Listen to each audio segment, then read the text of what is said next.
not even in love, just like in other parts of my life, with music and my career, creating this evergreen, long lasting, hopefully music that just isn't, you know, very trendy. It can be the more kind of building towards like a timeless vibe that I can enjoy myself, even, Mm. years down from the road, of something that I put my heart and soul into and look back and be like, wow, if at least I love it, like, and I'm proud of it and I put it out into the Yes. world, I know there'd be some other people out there that might like this music as well. So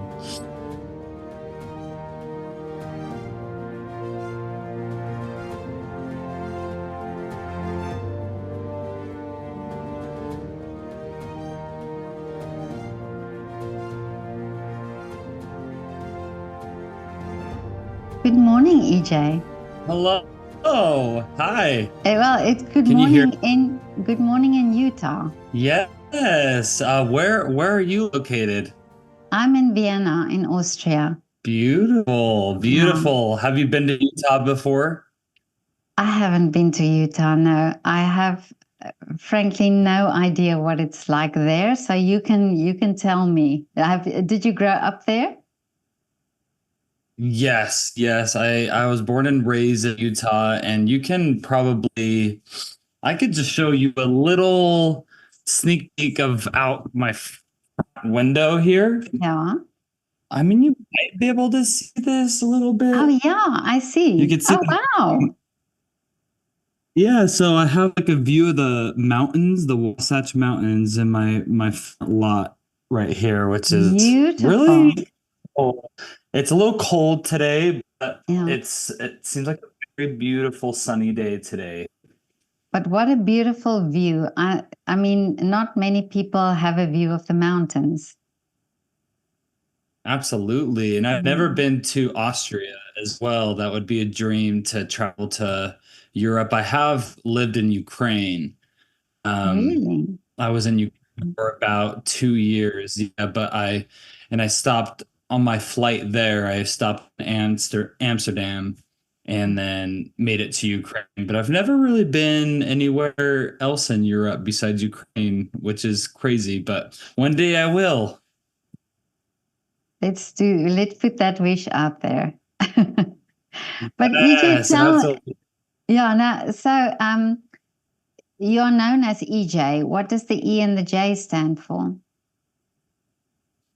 Eric John. Okay. But you are known as Yeah. EJ. Yes. My full name is Eric John Michels, but about back in 2018, 5 or 6 years ago, I decided to abbreviate the two Eric John to EJ. I really like the idea of having an artist name separate from my personal life, Yeah. Eric. Mm. So still, some people still call me Eric. My boyfriend calls me Eric. My siblings and my mom call me Eric, but I do prefer going by EJ, Okay. online and just even in person. Oh, okay. Yeah, but it's great that you could find a name, that you could find your stage name or your artist name, because it's then part of your style and your image and your you as a person, as an artist. Yes, absolutely. I always felt like it had a more unique ring. Not there's a lot more Erics in the world that I feel like it would help, you know, make my name a little bit more distinctive. Yeah. Well, I spoke to a singer the other day, Daisy Hart, and I find it also amazing how she absolutely represents that name. It's her style, it's the way she does it, and I love when artists do that.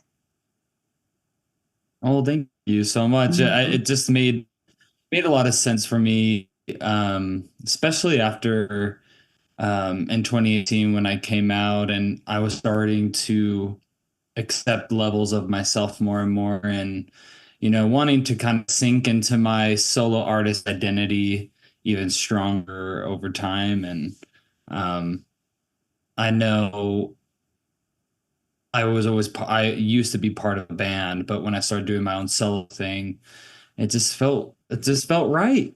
Mm. But that's, yeah, that's great. But tell me your journey in music. So, did you already have an interest in music as a child? I did. My mom got me. I remember when I was 7 years old, she got me into piano, and I started with classical piano in Okay. this method that was called Suzuki method. It was ear Oh yeah. training where my mom would just play these piano tapes all day long in the car at home, and then I'd have a lesson once a week, and then I would sit down at the piano once a day and practice for an hour once a day. And it kind of started there. And she was really worried because my hands were really tiny, and she was worried I wouldn't be able to play the piano keys really well. Mhm. Um, but it turned out I really loved piano from the very beginning, and then I kind of found my passion for singing, songwriting a little bit later in life. Okay. But it was always piano since I was a kid. I was known in my family as being the piano player, Oh not really? necessarily the singer or the songwriter. Mm. But when did singing and yeah, when did you discover sort of that you have a talent for singing? Um, I think my grandpa, bless his heart, he bought me this cute little upright piano when I was in middle school in ninth grade. I probably was like 15 years old at the time. And he would always encourage me to pursue music and pursue piano. And he's like, "Are you tickling the ivories?" Like, always making sure that I was Really? doing that. And Mhm. um, then I remember just starting to, I think it was in ninth grade. I found a song that I really liked and tried singing and playing at the same time for the first time. And I did a talent show at my school and sang in front of the entire school in ninth Wow. grade. And I had a lot of really good feedback from it. And I was like, oh, like I don't know. I guess people didn't really tell me if they liked my singing. And in ninth grade, a lot of my friends were like, holy crap, I didn't know you could sing. And Mhm. so it was probably about like later middle school, high school when I started to take voice lessons professionally from this guy named Dean Kalen in Utah. He actually travels to Vienna and all over the world to teach voice lessons, but he's Really? based Mm. from here in Utah. And I took from him, and I found him from he taught a really famous celebrity, David Archuleta, who was discovered from American Idol. And when I started taking lessons from him, and even before that, I was just very, I guess, inspired to sing and play at the same time. Oh, And okay. Mm. um, but But I how? will say, Mm. go ahead. No, no, no. Oh, no. I just wanted to say it's. Um, I think it must have been without you realizing it, but it must be daunting that first day when you stand on a stage and start singing. But that this positive response that you got really was sort of encouraging, so that you knew, okay, I've got it. Absolutely, Mhm. absolutely. Um, I'm also going to turn this off if I can, so we're not getting any messages beeping in here. Oh, okay. Um, but I remember the very first time I did my first performance at a vocal recital, and how difficult that was because I was always such a kind of shy, introverted kid, and grew into, into myself being more extroverted now. But I remember standing on that stage with, a dry mouth and my body just feeling flush red and feeling so nervous I couldn't even look at people. Um, I would look straight past at the very end of the recital hall when I was singing my first time, and it was terrifying. And sometimes you do have to get through those first hard initial moments of performing until Exactly. it becomes Mm, more natural. So you're mm. totally right. But the training, tell me about the training now. So that came uh, sort of, were you eager to train then for singing? Absolutely. I think that when in 10th grade, I was about 15 years old is when I started to get into singing and I found my passion for it. And I remember being obsessed with singing. Like I Mm, liked piano, but I loved singing. Singing was always kind of, I don't know. I teach singing voice lessons now, and I have some students where practice is difficult for them, or they're like, "Oh, I'm so busy, I couldn't practice this week." But for me, it was always just a joy. really? I Mm, times would spend 2 to 3 hours singing and not even realizing that I was working anything. It was just a complete play for me and complete joy. And I would, I think 10th grade on, just I took as many opportunities as I could to perform and open mics. Um, and I started to get into songwriting, and my vocal coach really helped me network in the local music okay. scene and Mm, find different opportunities to perform and audition and meet certain people and kind of start mm. getting out there into the world, the music world, and um, Yeah, because yeah, it's those contacts that's so important for you to get into the industry.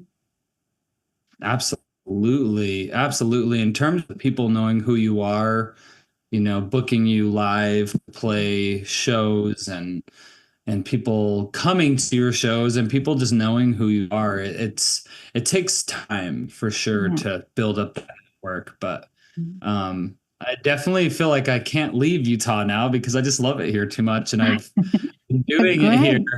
Yeah. Yeah, I've been doing it here too long now. But it's so interesting because just on Wednesday I spoke to another singer-songwriter, Alex Ullman, and we talked about this slow, you know, that you as an artist, as a singer songwriter, you have to get into the industry, build an audience, and it takes time, and it takes time to get to, build a name for yourself. And that sometimes young people don't understand that, that they think you just got there. It was like they don't see that route, or they don't understand that route that you have to take, and that, sometimes you have to sing maybe places where you don't necessarily see yourself, but that's part of this stepping stones to where you want to be. Absolutely, yeah. Anytime someone, any of like my bigger opportunities and people are seeing me for the first time, yeah, they don't know about I've been doing this since I was 7 and Yeah. taking lessons, like I took bass lessons and drum lessons and guitar lessons and singing and then piano. And then from there, I've been performing live for 16 plus years. I've been really marketing myself and recording and writing and playing shows all over the US. And, you know, um, even being on live TV, not live TV, but being on The Voice, being on a TV television show, and making music videos and merchandise and running ads for my music. There's a lot that goes into it that you're right that people don't see. A lot of the time, money, and energy you have to exert to put yourself out there and to find these people and to develop yourself as an artist. And it took a while for me to find my voice, honestly, when I first started, because I wasn't one of those fortunate singers that kind of knew their style or, how to use the capacity of their voice, Okay. right from the beginning. It took me some Mhm. time. But what was the feeling for you when you first wrote your own song? Was it for you easy to put it out there? Were you very confident to start singing it, or um, were you also a bit hesitant for that?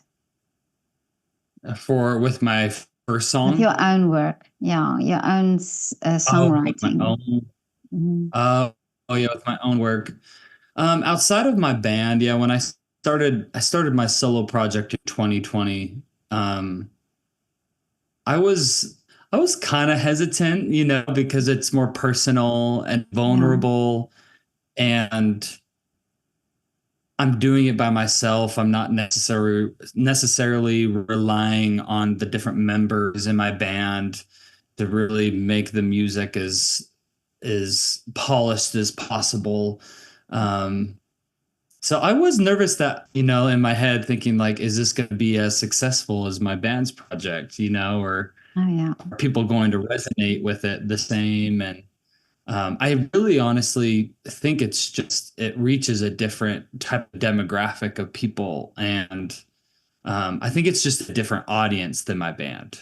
Not necessarily that it's less or not as, not as professional. I just think it's a different vibe and a different sound that resonates with different people, which is beautiful. Mm. But sometimes people say that that they sing covers to almost as a way of discovering their voice, also of taking the cover song and making it their own, and then moving on to singing, their own music. Did you also find it that singing covers helped in that development for you? Absolutely. Um, every time I find a new artist and I sing their music or I find a song I really like, sometimes I'll kind of take maybe certain stylistic approaches, the way they sing, or even with how they shape melodies, and sometimes even the different type of chords they write. And that definitely inspires my songwriting for sure. It's kind of like I've heard this in a book I read a while ago of like, great artists. I know this sounds bad, but it's like you're kind of like stealing ideas Oh yeah. from of things you've heard before, Mhm. but you're not necessarily stealing it word by word or melody by melody. You're just kind of maybe taking snippets of little inspiration seeds from different artists, and you're making it your own, and you're putting your own perspective, your own Oh life yeah. experience using kind of those different inspirations. So Mhm. absolutely, yeah. Well, I spoke to a choreographer a while ago, and he said that actually he feels that if you honor the work that's come before you, so for him and his art, it's choreography. So if you honor those choreographies and you honor the choreographers and you honor their work, it's sort of a stepping stone for you to start developing also from there, from what you have learned from them. So maybe that's more that it's not stealing, but it's actually acknowledging that what they've done, was good work, and that you then also build upon that.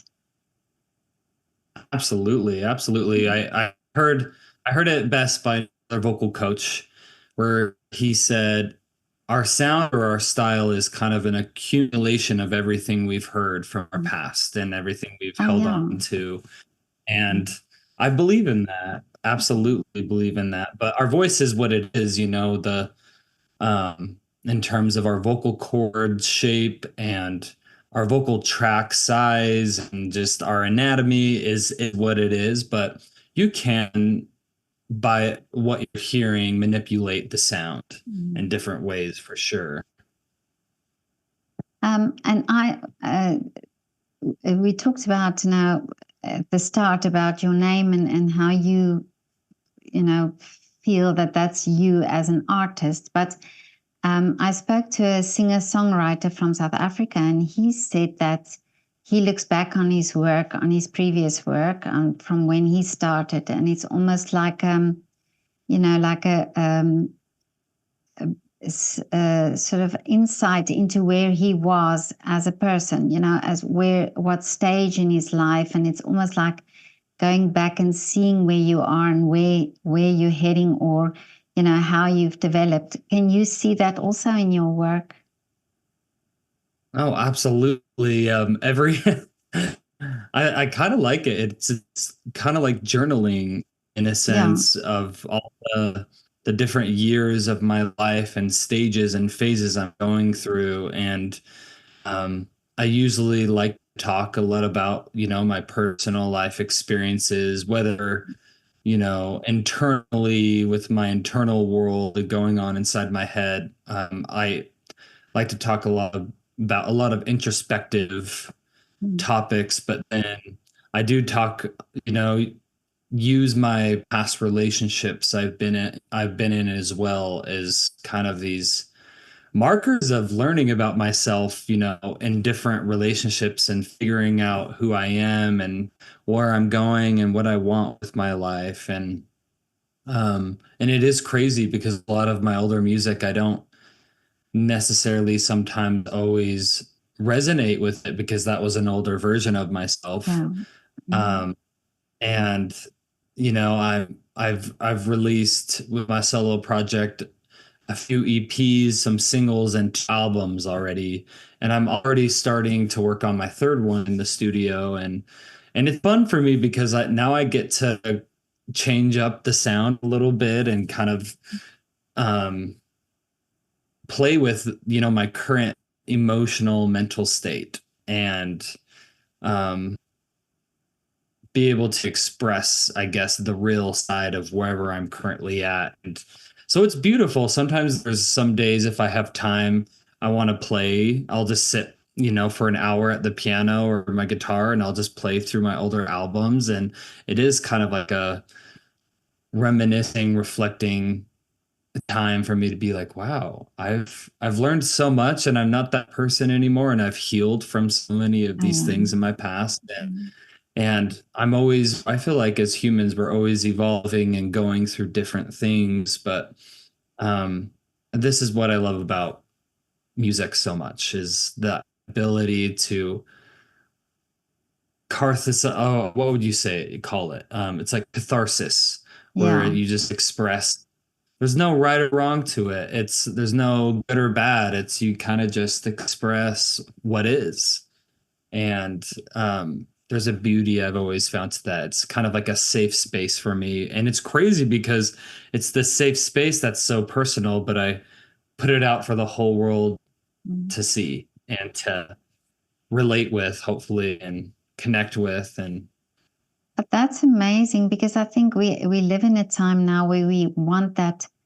We have sort of a need for that personal touch, and artists who speak about their work or speak about their what they've gone through, because we all go through things. And um, I sometimes, when I hear somebody speak about a specific song that they wrote and why they wrote it, I it sometimes resonates with me, because I can, it might be an experience that I had that was the same. So I love that. It changes then for me the music, because you know the story, or you can sort of make your own story or add your own story to it.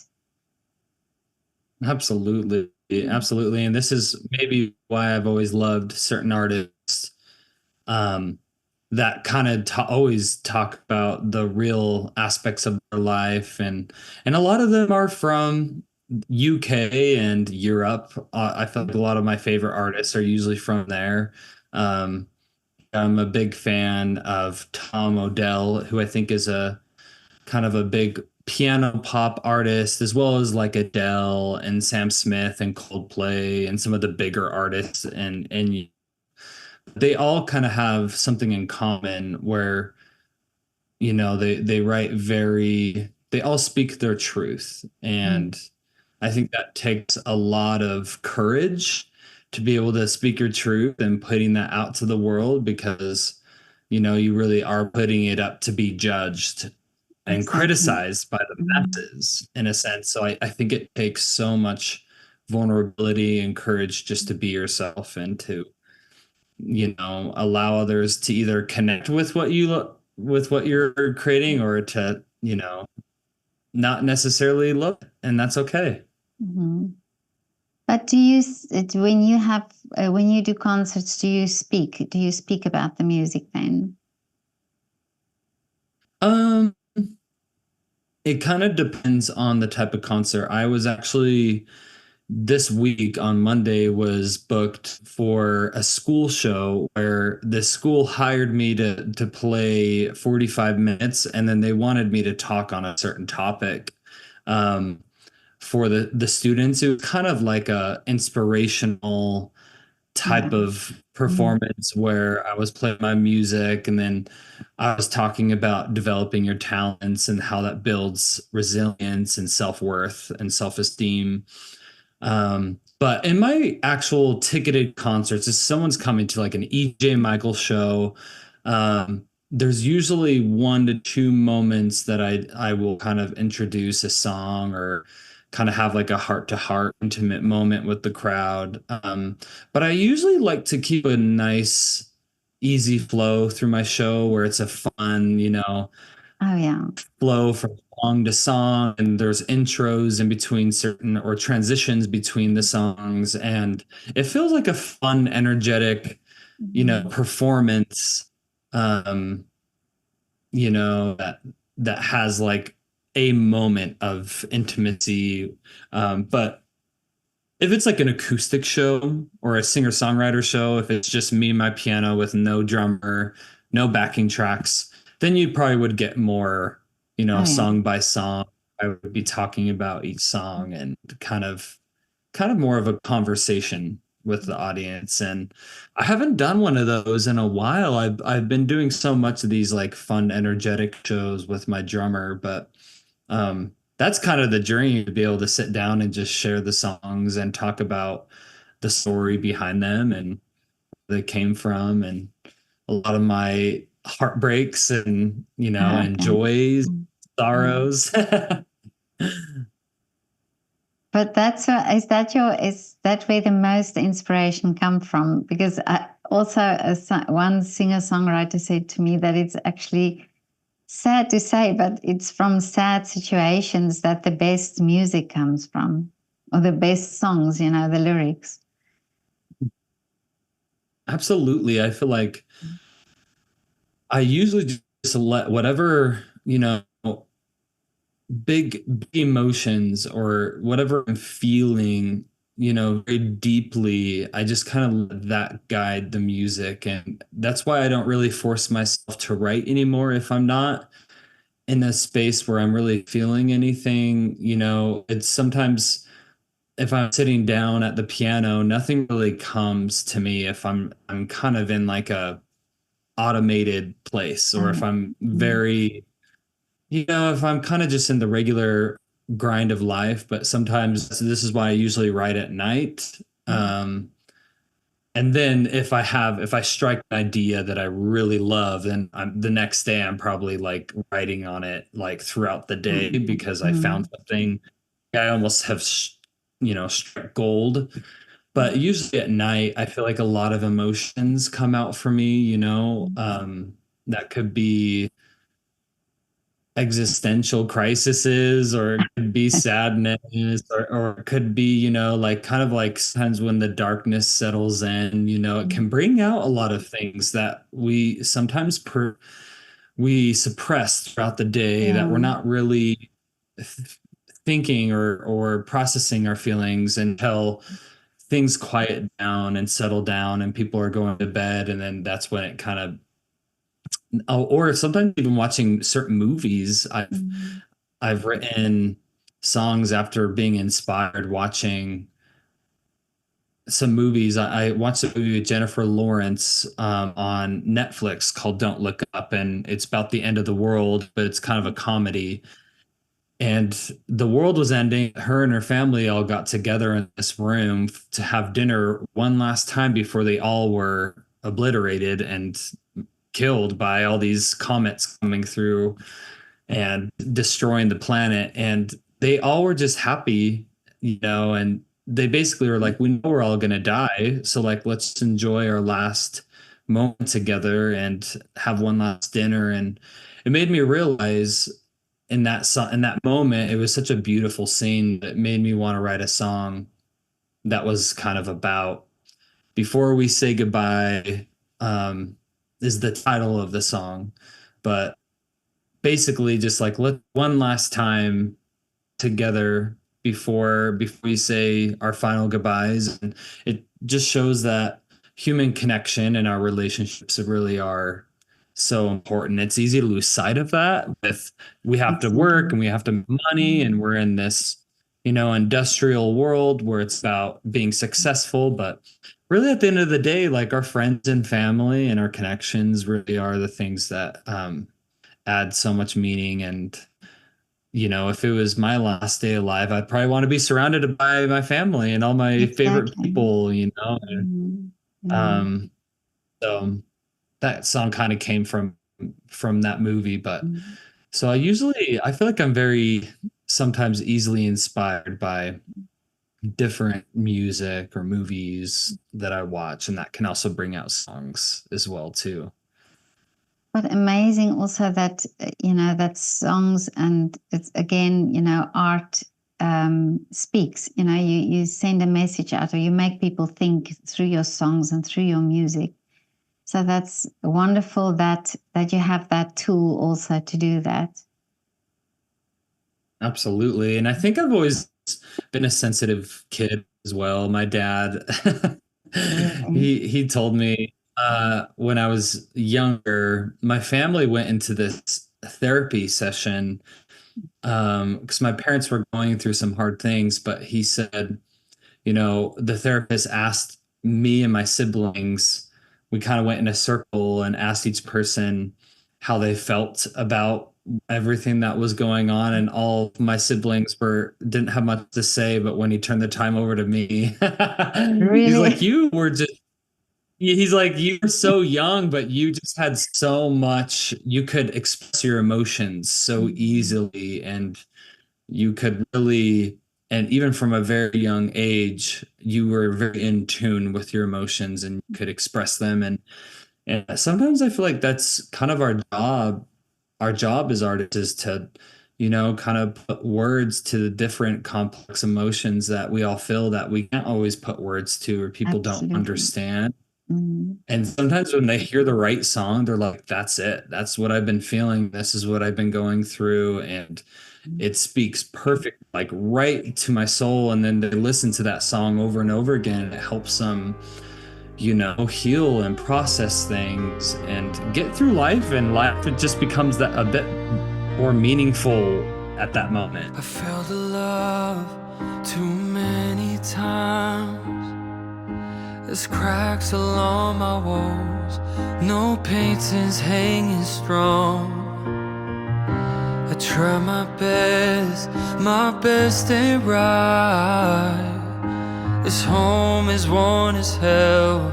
I've numbed myself so well into oblivion, into oblivion.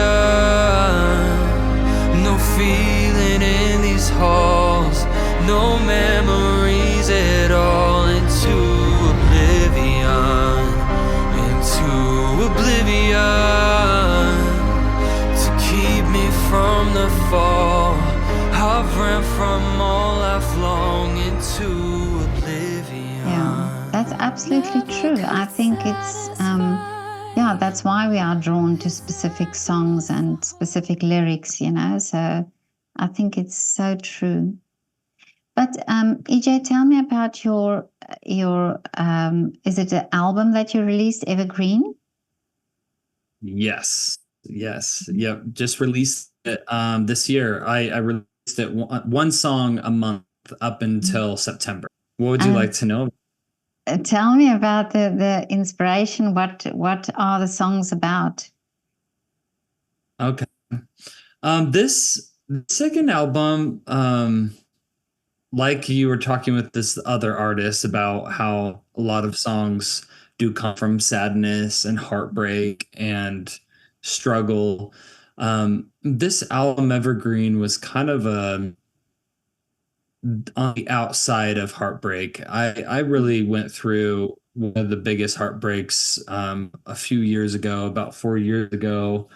Um, I've hadn't ever experienced it until then, what like true heartbreak feels like. And, where you can't really sleep well and your heart rate and your blood pressure raises. And Oh like yeah, you I experience know. all these Yeah. almost symptoms of death, almost like you're grieving a loss. And, um, I wrote this album kind of came years after being able to process much of that heartbreak and kind of looking from the outside in from a better, more stable place. And um, the very opening track is called "Nothing Could Make You Love Me." It's one of my favorite songs on the album. It's the very first song, and I remember one day, just I know this sounds really simple, but I remember it just hit me one day with my, you know, ex partner from 4 years ago. I thought, I'm like, why did I ever think I could, kind of force this person to love me? Isn't that supposed to be natural? Mm. Isn't it supposed to be a natural thing? And back then, I guess, when I met him, I was just so smitten that I thought in my head, I'm like, well, I can get this person to love me. Yeah. But really love should come natural, and I think that's where that title "Nothing Could Make You Love Me" um it came from. And the song Evergreen was kind of just about manifesting long lasting love, healthy love, and being able to just kind of heal and let go of all that past pain to let in something that is more meaningful and long lasting. And a big lesson I've learned from this album is, choosing love that chooses you back. And, Oh yeah. um, so I feel like a lot Mm. of the songs have been just this introspection into self-worth and choosing myself and loving myself, to be able to find a relationship or a partner that, can also who loves themselves, and then we come together in this better, more beautiful, long lasting relationship. And um so yeah, that's and another one of the songs, Room for Someone Else, was kind of about that, like opening Mm. space, for more love in your life. And I love talking about, relationships, and Oh yeah. with all the stuff I've gone through, my parents divorced, and I've been married in the past before, and I've been through a few breakups, and now I'm finally in a more healthy relationship, but the best relationship I've ever been in. I think it's because of a lot of work I've had to go through, and um, so many horrible experiences. And um, I didn't get lucky and just find my person right away. It took a lot of trial and error. But I usually, like, with all my songs on this album, they just were talking about everything I had to kind of get through um to find a better place with myself. Mm. And also knowing too that love isn't the end all be all, that our relationship with ourselves and finding happiness with ourselves is is that's our true power, that's our true freedom. And then that elevates our relationship much more, because they aren't the source of our happiness, but they are, in addition to our already happiness that we've found from within. And so I talk on many matters of heartbreak and love. I tried too hard to love with all I am. I gave my heart away without a plan. Don't know what's real. I guess the time tell since you're not here. It's all over this town, the highs and lows. Couple years in hell, all by myself.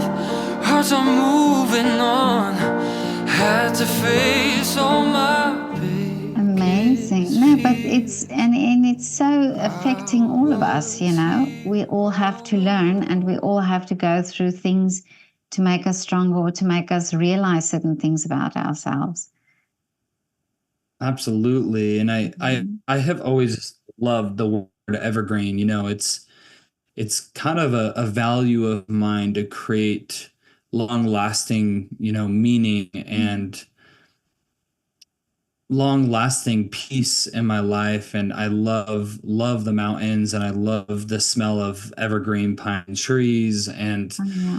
you know, it has this like very like fresh magical feel to the word. And I've always resonated with that. And not even in love, just like in other parts of my life, you know, with music and my career, you know, creating this evergreen, long lasting, hopefully music that just isn't, you know, very trendy. You know, it can be the more kind of building towards like a timeless vibe that I can enjoy myself, even, you know, Mm. years down from the road, of something that I put my heart and soul into and look back and be like, wow, you know, if I, at least I love it, like, and I'm proud of it and I put it out into the Yes. world, you know, I know there'd be some other people out there that might like this music as well. So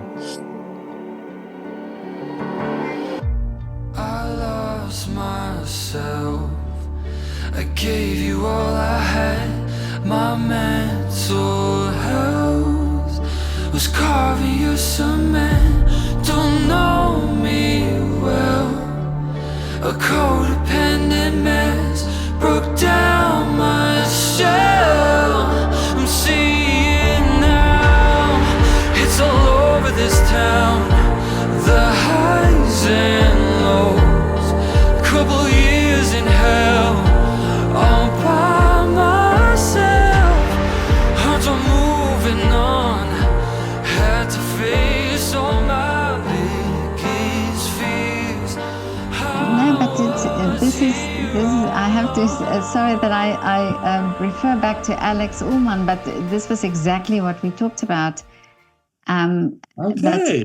yeah, exactly. You know, that he wrote songs that he feels it's something he wanted to say, and it's not that he's say, oh, I don't care if people listen, but it's just that he feels it's more important for him that he could express himself in his way, that it's not a commercial song, that it's not a song about who, you know, a record company wants to get numbers, you know, and they want to have it, you know, commercially successful. So it was his work and it's his message that he wants to get across. And you're saying the same thing. And I find it beautiful that artists are not, you know, sort of conforming and saying, well, it's about the numbers. It's about do I write a song that everybody will like, but that really, do I write a song that has a strong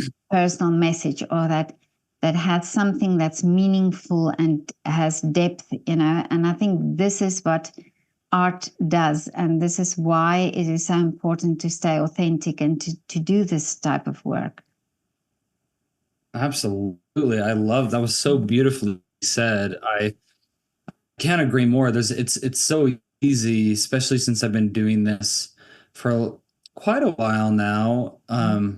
That it's sometimes with like my past band and just even with my own music, you know, I get to these levels of writing from this place of authenticity, and it's easy, you know, sometimes in the music industry to get lost if you don't check yourself, you know, thinking like, I need more views, I need more streams, I need to make a living doing this. And, you know, like so I always try, I kind of have this meter I use with myself to make sure that I'm writing authentic music. Usually with the lyrics, every single line has to count for me, where I think, is this exactly what I want to say?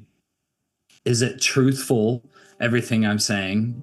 And is this something that I want, that I can stand behind years and years and years in front of me?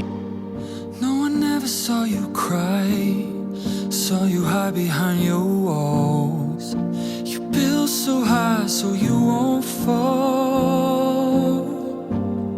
You saw tears in all my pain, I will show it on my face. So desperate for your love.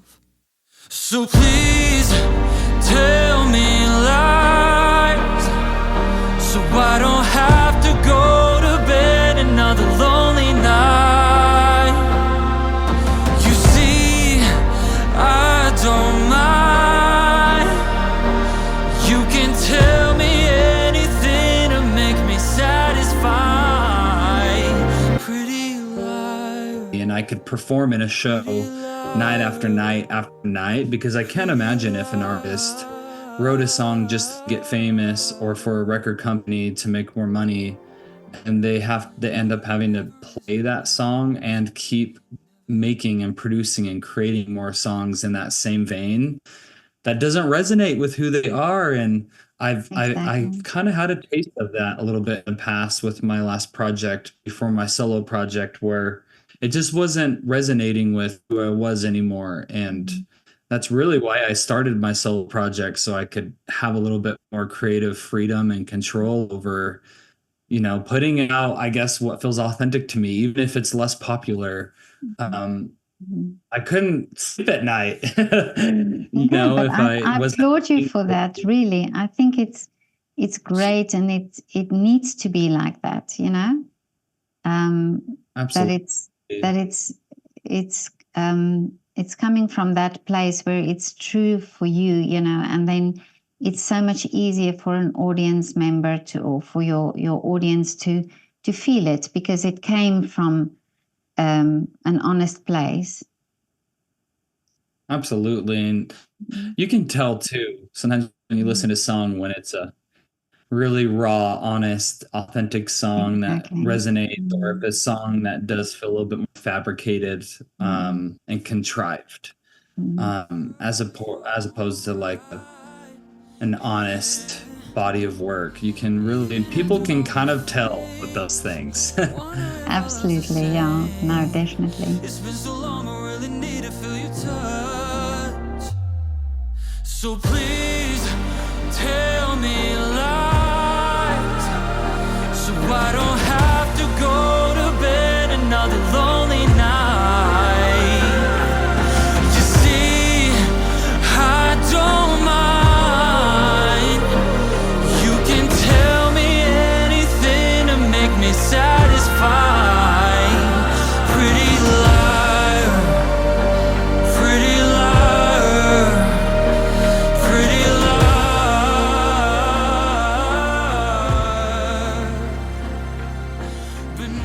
But tell me, EJ, what are the wishes for you?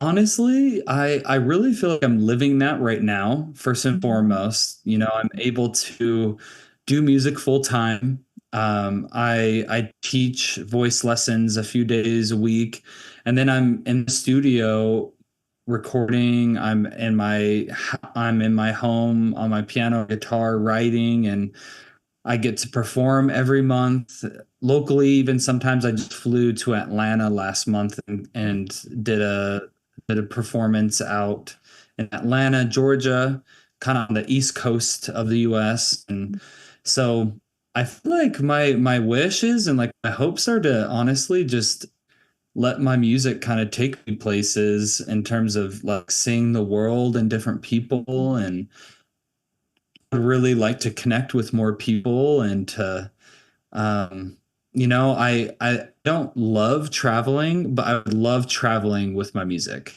Oh, yeah. I would love I would love to be able, to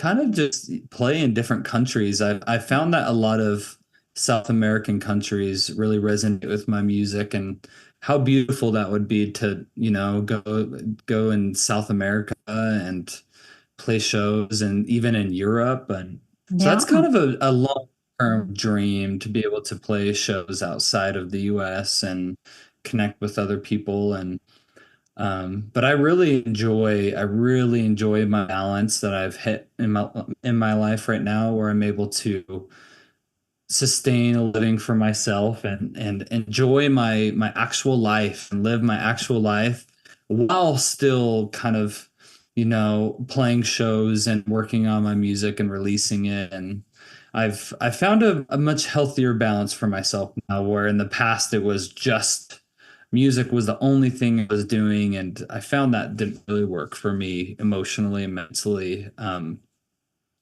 But yeah, my goal would be to just keep doing what I'm doing, and to, Amazing. um, yeah, and just as long as I can do that, I feel successful, honestly. Mm. Well, I love that you are so honest about your music, about your feelings, your emotions through your music. So I would also wish that you carry on Yeah. doing that. And let's put the wish Ooh, out that you come to Vienna for a concert. right, Yeah. absolutely. And I half of my heritage, my ancestry is, I think I'm half German, Oh, okay.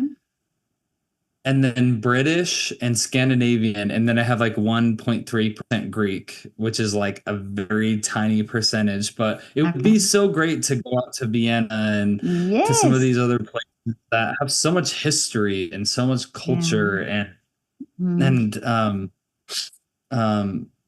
so let's put that out there into the I, universe. I And absolutely, that's and you can scroll through my network and the videos and see. I'm sure you will find a musician in Vienna that you would be able to yeah, collaborate with. That would be great. I would love that if that absolutely. happens. Yeah. So Yes, well, we'll stay in touch online until that happens. absolutely, and you have to let me know. Some people I've spoken to, wishes came true, who made wishes on my channel. So I'm just warning you. Get ready. Okay. This is good. I love it. I love the positivity. Yeah, no, I absolutely believe in it. But it was so great to talk to you, EJ. Yeah, thank you so much. I tried too hard to love with all I am. I gave my heart away without a plan. Don't know what's real. I guess the time will tell, since you're not here. It's all over this town, the highs and lows. Couple years in hell, all by myself. Hearts are moving on. Had to face all my biggest fears. I was here all alone.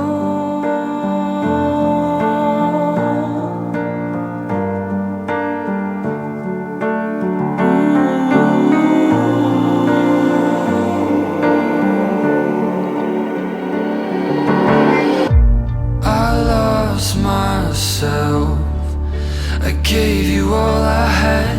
My mental health was carving you cement. Don't know